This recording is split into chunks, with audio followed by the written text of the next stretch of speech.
Okay.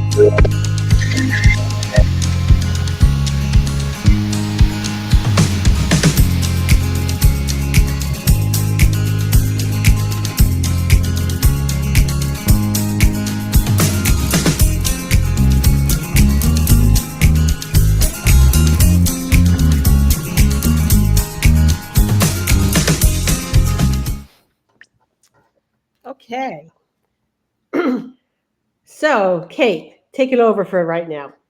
Good morning, good evening, good afternoon, wherever you guys may be. I'm Kate Klasen. This is Mary Oquendo, and this is our second episode of our family readiness. So tonight we decided we are going to go over how to find urgent care during the holidays, poison hotline. And as a former 911 dispatcher, I can definitely answer when it should be a 911 call and when it shouldn't. I know a lot of times during the holidays, things can get really, really crazy. Families in town, and there's a lot that's going on. One of the things that will tie up a 911 center is when we have some disasters happen, like maybe the power will go out on you. And unfortunately, during those times, I would get a lot of people that would call 911 and it would tie up the lines. And that's not necessarily an emergency at that point. So make sure that you have your utility bill phone numbers available and ready. Those are the numbers that you want to be calling instead of calling 911 because they're not going to be able to really guide you with that. So have those set aside as well. You can get those off of your utility bill. Usually they have their 800 numbers and call those direct because 911 is not going to be able to answer any faster than they are. They're going to be able to have the answers for you. When to call 911, obviously, when there is any type of human injury, when there is any type of domestic situation, assault situation, something that's going to be more criminal or a medical emergency. So those are the calls that you want to call 911 and try and get them out there and get help out there as soon as possible. Yeah, the utility companies usually have magnets that you could just put on your refrigerator that have their number to call in the event of a power outage. We have one that's coming through in here tomorrow. We got the bomb cyclone coming through on the Pacific coast. And they're talking anywhere between 30 and 100 mile per hour winds. So it's a really good chance that tomorrow I'm not going to have power. 100-mile-an-hour winds? Yes, anywhere between 30 and 100. Nothing like a range for you. Yeah. That's crazy. So, yeah, we put the garbage cans in the shed. Yeah. Definitely secure anything that's going to blow away with 100-mile-an-hour winds. Yeah, there's still a couple of things that could blow away, but at least I don't want to be picking up garbage from my lawn. I have 5 acres here. I don't want to be traipsing over 5 acres picking up garbage. Man, you just got that greenhouse too. Yeah, I know. But it's actually sheltered between the house and a fence. So, and I have no trees that could fall on the house or the greenhouse. Oh, that's good. So we're good there. But we're coming up on a holiday. So this is live around Thanksgiving, and it's going to go up as a podcast like just before Christmas. Mm-hmm. Okay. So there's emergencies that you might have, and this is just people and animals. But let's talk about people first. Yeah. So you're sitting down to Thanksgiving dinner. So we'll do a scenario. You're sitting down to Thanksgiving dinner, and someone chokes on a bone. And we get the item up. Let's just say first scenario is we get the item up, okay? Mm-hmm. It's now no longer an emergency, okay?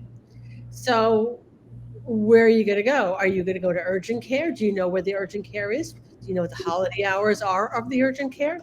All right? Because if not, your option is the emergency room. Do you know where your emergency room is? Here, where I live in Sequim, I'm not using my local emergency room. I will take my chances. And if I can drive, I'm going to go over the Hood Canal Bridge, which is hoping will be up because it's a holiday, and go to the emergency room in Silverdale. Okay. But if that's not the case, and let's say now the person is choking and they don't get the object up, now that's a 911 call, correct? Yes. Yeah. I mean, 911 is built to help us. 911 is built for medical emergencies, police emergencies. It is built to be our response system because we understand that when an emergency happens, time's not on your side. Yeah. So, yeah, you definitely call 911 for that. Now, sitting in the dark because the electricity goes out, that's not a 911 call. Okay. Now, also, like tomorrow with these winds coming in, I have a propane tank outside. It's for my stove and my fireplace. If I have my carbon monoxide is also a gas detector. So, and I've already had that go off once when I first moved here. Okay. Uh, but actually, let's talk about that real quick. A carbon monoxide detector may Mhm. not necessarily pick up propane. Right. Okay. Right. But you need something installed. So there's like building codes here. So the one I have will is also a gas detector, which went off and everything flashed in my house, and we all ran out of the house because something was going off. But anyway, that is also if your gas is going off, that's a 911 call too. Yeah. Oh, yeah. That's a major emergency because that can go bad really quick. Yeah, and you don't want to because when the fire department came, he's like, "Did you shut off the gas?" And I'm like, "I'm not going anywhere near that thing. That's your job. Yeah. You go over there and shut it off." Me and my family were outside the house. Right. As long as everybody gets out safely, Yeah, including your pets, right? oh, the pets have priority. Mm-hmm. Yeah. Once the I'm with pets you. are out, we're good. Okay. Yeah. So, all right. So carbon monoxide, gas detector. All right. So where were we? Where was I, Kate? As far as finding urgent care. Okay. So for urgent care, you need to know again what the hours are because you may not want to go to the emergency room. Oh, here's a little tip about going to the emergency room. If you go to the emergency room and you are seen and you decide to leave without being discharged, you may be on the hook for that bill and not your insurance company. Yeah. So if you're in and they bring you in, you've been triaged, now you're in their system. If you do not, you have to have a doctor discharge you because if not, your insurance company will not pay the bill. All right. This is probably my biggest issue I have with the hospital here because they would not treat my husband because he's a transplant patient and they didn't want to discharge him either so we can go to another hospital. It was, yeah, complaints were filed. What can I say? Yeah. That doesn't sound like a good situation. It was not a good situation. They finally discharged him in a hospital gown with a port hanging out of his arm and told us to drive down. Yeah, Are you serious? I swear to God. Wow. The hospital in Silverdale had to file a complaint against the hospital here in Port Angeles. What the heck? Yeah. I hate when I hear stories like that. It just gets me so angry. Yeah. Oh yeah, no, no, no. We were a little bit angry over that. I can imagine. Yeah. So, know where you're going is number one, and then, Mhm. all right. So now somebody. Okay, let's go into. We're just off an election. There's probably not going to be fun family time with people who are on both sides of the fence.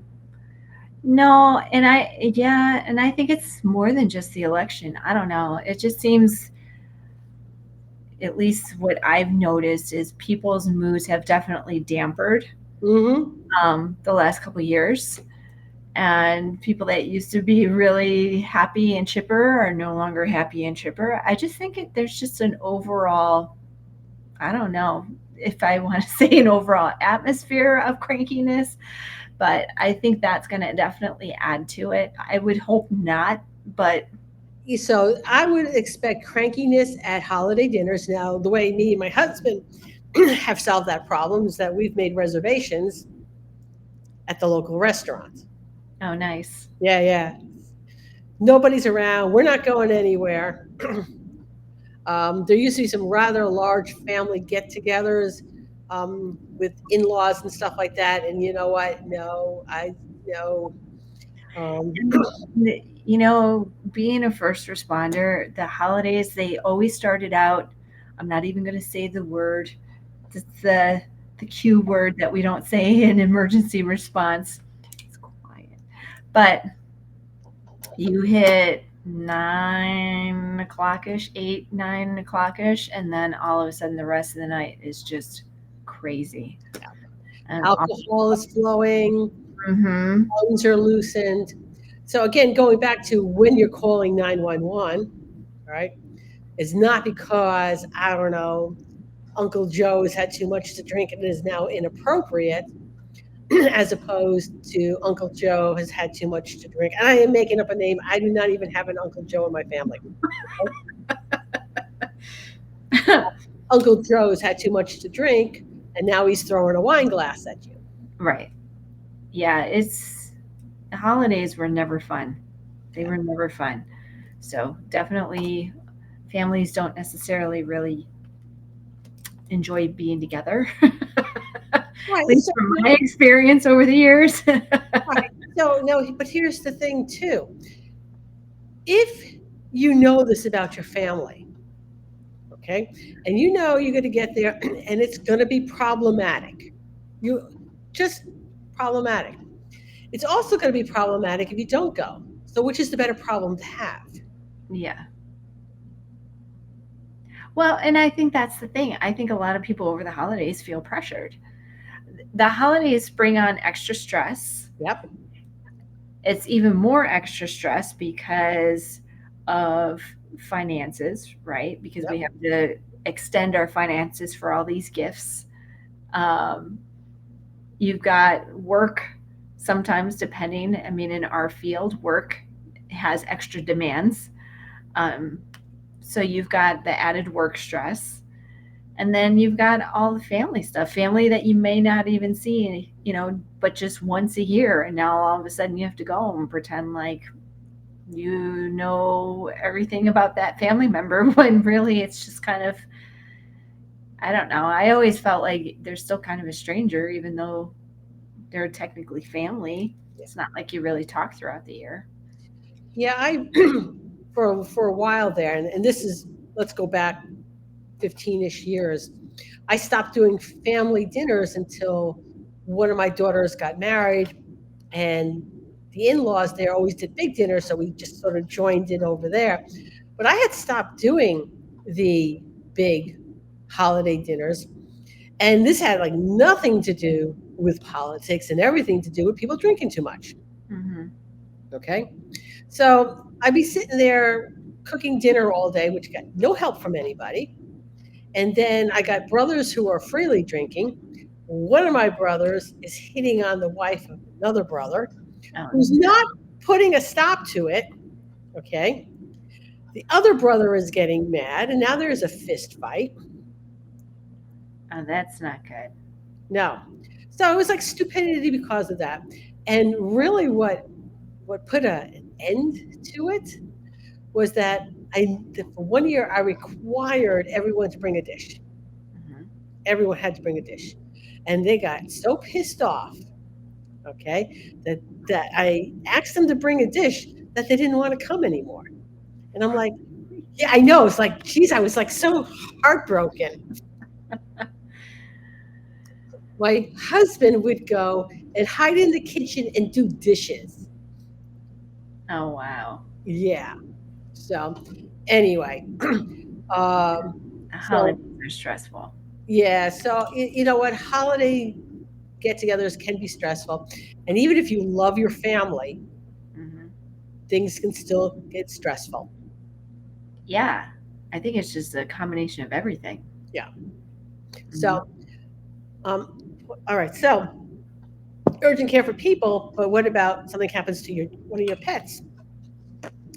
Again, your local vet, your personal vet, is probably enjoying turkey at their house, and that leaves the emergency hospitals, which are probably going to be short-staffed Possibly. because it's a holiday. They're short-staffed to start off with. Okay. Hmm. Do you know where they are? Okay. Do you know what they want you to do before getting there? Do you just madly get in the car and show up? Because I just did a pet first aid instructor training here, Hmm. and one of the instructors bought the old building that the emergency hospital was in before they moved to a larger location.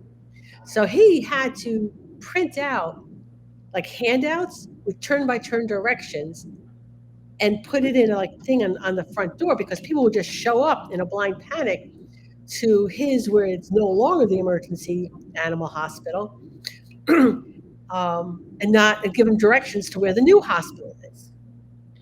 I think most people don't necessarily really realize where their nearest emergency veterinary hospitals are. I know from going out there and teaching the animal first aid as well. Um, Even the emergency vets can't necessarily get you in. I know sometimes, like last Christmas, it was Christmas Eve when when my dog went into congestive heart failure, and when I called, I said, "What's your wait time?" She said 3 hours. Now the difference was, I knew what I was trying to communicate to them. Yeah. So I knew what I was communicating, and that's when they knew that she was in respiratory distress and told me to come in, and they'll triage that right away. But initially, I mean, I've had some clients like their dog was in pancreatitis and they still had to wait 5 hours. And then they went from one emergency vet to then be told that they have to transfer to another emergency vet. Um, so it's especially if you're traveling and you're traveling with your pets, it's a really good idea to start looking at where you're staying and where the closest veterinary hospitals are for that, Mm-hmm. instead of in the moment freaking out and having no idea where to go. Right. And most, if you're going to the emergency hospital, you want to call them. You want them Mhm. aware you're going. Okay. Yeah. The one that's here, the one that's in Bremerton, Poulsbo, is they want you to fill out a form. So you call them up and they're going to either text you the form or you go to your website and the form is there. It's huge where you're filling out all the questions they want answered. All right. I guess to determine based on the questions and just how bad the emergency actually is and that they're prepared. All right. So if you're by yourself, it's going to be a little hard to drive down and fill that out at the same time. Like that Now, stuff just is frustrating. Like I get why they do that, but this is an emergency situation. We don't have 911. You have to be all elements of 911 for your pet in that moment. And then they're like, here, we need you to fill this out before you can even come in. yeah. But it puts you in their system, and they'll say, "Well, we'll call you when it's time." But you know what? I know I'm an hour away, and I'm Hmm. an hour away if the bridge is down. So get in the car, maybe voice to text for those who are driving by themselves. But my husband's going to come with me. He's going to drive. I'm going to fill it out, and then I will just sit in the parking lot until they're ready. Hmm. Or I'll let them know I'm there. Hey, I'm already here. I don't mind sitting in your parking lot, but we're here. Yeah, that's interesting. I haven't heard of it being done that way before. Yeah, no, that's how and probably I think has a lot to do with COVID. Mhm. You know, it was literally just like in the past year that my vet has allowed people back in the waiting room. Wow, really? Yeah. They loved not having people in the waiting room. Well, and you know what's so funny? The emergency vet that I just went to with Bishop, it's a veterinary emergency group. They have an open floor plan. I thought it was great. I mean, I wouldn't think it was great if I worked there, but I thought it was great as a patron because you walk in and they walk you in the back and everybody is right there.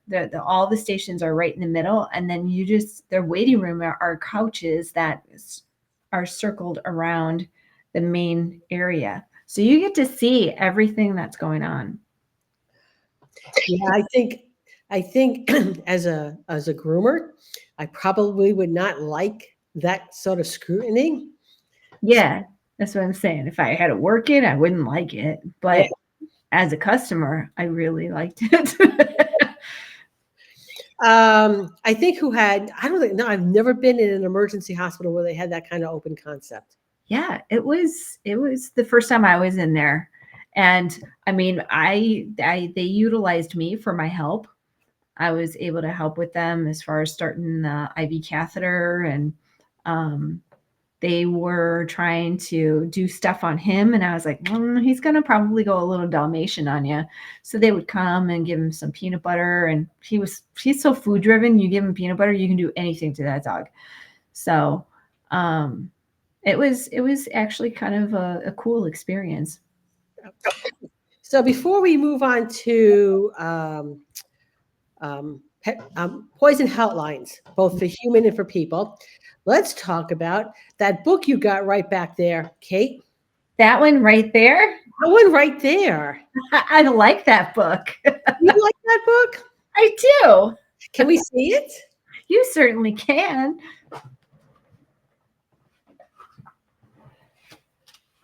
Oh, look at that. Look at It's that. an emergency disaster plan template. And who was it written by, Kate? Actually, it looks like it was written by me and you. Oh, awesome. Okay, so if you want to flip through a couple pages, it's a template. All you have to do is fill it out. Oh, that was my QR code. I was looking for that at the event. I was like, All right, so it has everything to do with emergencies and disasters, how to plan, how to get supplies, first aid kits, um, preparing your business for. So it's $40 and you can get it on Amazon now, by the way. very cool. You can also get it at positiveed.com/books, um, or any bookstore. Right? You can order it at any bookstore. So, all right. That said, let's move on to the hotlines. You have poison hotlines. You have some for people, and you have one for pets. Okay. Yeah. The one for people is freebie. It's paid by our tax dollars. Okay. But it is for people. And I know that for a fact because I called many, many, many years ago about my dog, and they told me, no, this is for people only. You want the pet poison hotline instead. Um, it's staffed by somebody who knows poisons. Okay. Oh, Angie says that book is well worth the $40. Thank you very much, Angie. Thank you, Angie. It's staffed by medical personnel. Okay. The poison hotline. The human. Yeah. Okay. So if it's not life and death, meaning the person's not foaming at the mouth and just passed out, a call to them might help start relieving the situation because minutes matter in a poisoning. And having that well-stocked first aid kit for both people and animals is a must, that if you have to use it, you want to have it handy and not running around your house looking for things that you should have. Yeah. Okay? But that's a conversation of another live stream. Okay. The pet poison hotline is not a free phone call. No. And And it's payment right off the bat. That's the first thing they're going to ask you for is your credit card, because it Yeah. is not funded by our tax dollars. It's funded by your credit card. However, it is staffed by pharmacology trained veterinarians who are probably far more knowledgeable about poisons than your own vet if you can't get a hold of them, and who is probably going to call them as well if they're in the event of a poisoning. But they're going to ask you for your credit card. Yeah. But minutes matter in a poisoning, right? So having these numbers handy and on your refrigerator, where or programmed into your phone, um, that that couple of seconds you don't have to search for the phone number could make the difference between life and death. Oh, yeah. And two, I know from working in the vet office, poison control is going to open a case number, and the vet office will just ask you what that case number is. And then at that point, there can be communication between you, poison control, and your vet office. But you have to call that number first and get your credit card on file, and then they'll give you a case number. Yep, yep, yep, yep. And there's a reason they ask for that credit card number, because if they don't get it right off the bat, they may not get it, Right. and Right. people need to get paid. Right. All right. Anything you want to add for today? No, I think we covered what we wanted to cover. Okay. So we'll be back next week, and not quite sure what we'll discuss. We'll tend to decide that half hour beforehand. No, it was more than a half hour. Okay. 25 minutes. But they can help us out by letting us know what they want to talk about. Yes. So put your comments down below wherever you may be watching this, and let us know what do you guys want to talk about. Okay. All right. We'll see everybody next week. Bye.